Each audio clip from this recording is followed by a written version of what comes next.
ನಮಸ್ಕಾರ, ನಾನು ನಿಮ್ಮ ವಿಜಯ ರಾಘವೇಂದ್ರ ಮಾತಾಡ್ತಾ ಇದ್ದೀನಿ. ಸುಮಾರು ಒಂದು 2-3 ತಿಂಗಳ ಹಿಂದೆ ಉಡುಪಿ ಮಠಕ್ಕೆ ಬಂದಿದ್ದೆ. ಭಗವಂತನ ದರ್ಶನ ಮಾಡಿದೆ, ಶ್ರೀಕೃಷ್ಣನ ದರ್ಶನ ಮಾಡಿದೆ. ವಿಶೇಷವಾಗಿ ನೆಲದ ಮೇಲೆ ಭೋಜನ ಮಾಡುವಂಥ ಅವಕಾಶ ಸಿಕ್ಕಿತ್ತು.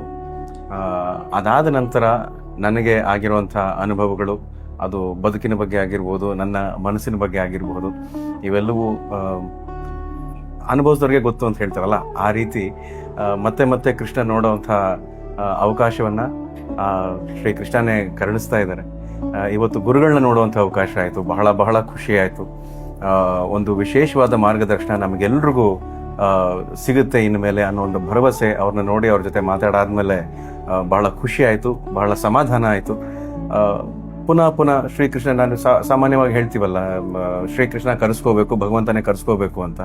ಅದೇನಾಗುತ್ತೆ, ಭಗವಂತ ಕರೆಸ್ಕೋತಾನೆ ಅಂತ ನಾವು ಬಿಟ್ಬಿಟ್ರೆ ಭಗವಂತ ನಮ್ಮನ್ನ ಕೈ ಬಿಟ್ಬಿಡ್ಬೋದು ಅನ್ನೋ ಒಂದು ಆತಂಕ ನನ್ನನ್ನು ಕಾಡೋಕೆ ಶುರುವಾಗಿದ್ರಿಂದ, ಇಲ್ಲ, ಅದನ್ನು ಒಂದು ಕೆಲಸವಾಗಿ ಮಾಡಬೇಕು ಅಂತ ಹೇಳಿ ಭಗವಂತನ ನೋಡೋದೇ ಒಂದು ಕೆಲಸ ಅಂದಾಗ ನಮ್ಮ ಕೆಲಸವನ್ನು ಭಗವಂತ ಕಾಯ್ತಾನೆ ಅನ್ನೋ ಭರವಸೆ, ವಿಶ್ವಾಸ ಎಲ್ಲ ಮೂಡುತ್ತೆ. ಹಾಗಾಗಿ ಶ್ರೀಕೃಷ್ಣ ಎಲ್ಲರ ಜೀವನದಲ್ಲಿ ಸುಖ, ಶಾಂತಿ, ನೆಮ್ಮದಿ, ಸಮೃದ್ಧಿಯನ್ನು ತರಲಿ, ನಿಮಗೆಲ್ರಿಗೂ ಒಳ್ಳೆ ಆರೋಗ್ಯವನ್ನು ಕೊಡಲಿ ಅಂತ ಕೇಳಿಕೊಂಡು ಎಲ್ಲರೂ ನಾನು ಕರಿತಾ ಇದ್ದೀನಿ, ಉಡುಪಿಗೆ ಬಂದು ಭಗವಂತನ ದರ್ಶನ ಮಾಡಿ ನಿಮ್ಮ ಬದುಕನ್ನು ಕೂಡ ಭಗವಂತ ಬೆಳಗಿಸ್ತಾನೆ ಅನ್ನೋ ಒಂದು ಅನುಭವ ನನಗಾಗಿರೋದನ್ನ ನಿಮಗೆ ಹೇಳ್ತಾ ಇದ್ದೀನಿ. ಜೈ ಶ್ರೀಕೃಷ್ಣ.